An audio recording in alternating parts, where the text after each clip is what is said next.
da função h de x igual a x sobre x menos 1. Vamos fazer o percurso habitual.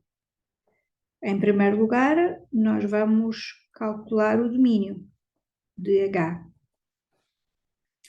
Neste caso, eu tenho uma fração, o numerador não tem problema nenhum, o denominador não pode ser zero. Portanto, a condição para o domínio de h é x menos 1 não pode ser zero, x não pode ser 1.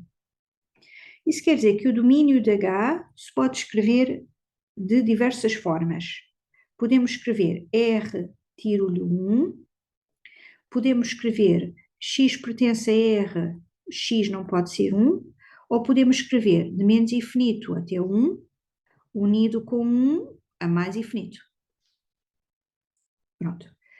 Isto quer dizer que quando nós estivermos a imaginar a traçar o gráfico, estamos a pensar no eixo do x e esta informação aqui em cima significa que se eu tiver um x menor do que 1, estamos a imaginar que nesta posição aqui está 1. Se eu tiver um x menor do que 1, ele tem que ter imagem. Se eu tiver um x maior do que 1, ele tem que ter imagem. No x igual a 1 não há imagem. A função não está definida no x igual a 1. Ok.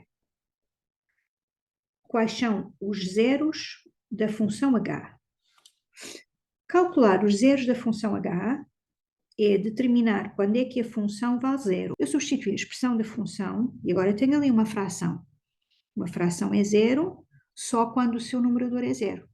Nós ali temos uma frase que diz o seguinte: a única forma da função valer zero é quando o x vale zero.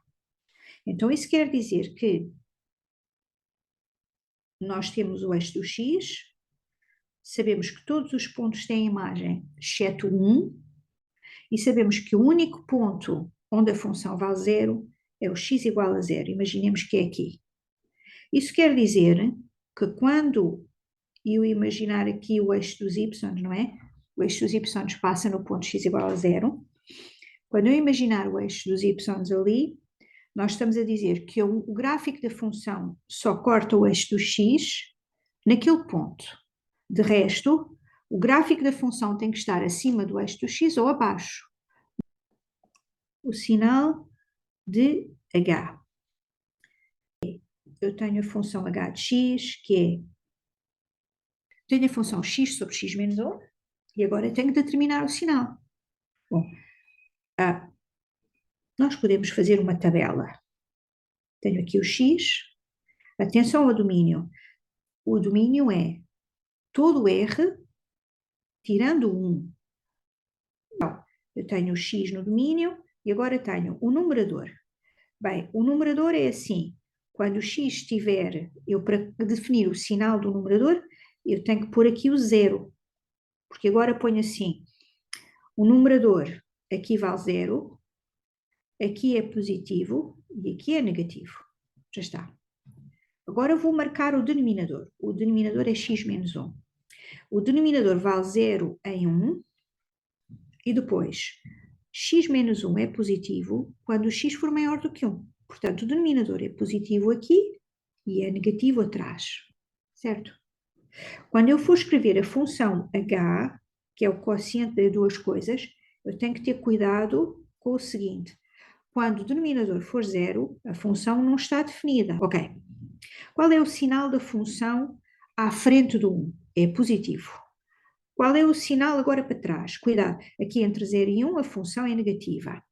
No ponto 0 a função vale 0. E para trás do 0 a função é positiva. Eu tenho então aqui o sinal da função. O que é que isso quer dizer quando eu estiver a traçar o gráfico? Quer dizer que eu tenho aqui o x, outra vez, e estou a imaginar aqui o eixo dos y. Eu sei que a função não está definida no ponto 1, ok? Sei que a função vale 0 no ponto 0, portanto passa aqui. E agora, vamos imaginar aqui o que acontece atrás do 1 e à frente do 1, atrás do 0 e à frente do 0. Reparem, quando o x for negativo, a função é positiva, portanto vai ter imagens aqui. Quando o x é negativo, a imagem é positiva. Quando o x estiver entre 0 e 1, a função tem sinal negativo. Portanto, entre 0 e 1, que é esta zona aqui, a função é negativa. Então, vai ter imagens aqui. Ok? Depois, quando o x estiver à frente do 1, que é esta zona aqui, a função volta a ser positiva. Então, à frente do 1, as imagens são positivas. Então, olhando para o sinal da função, eu consigo perceber onde é que o gráfico vai ter que estar.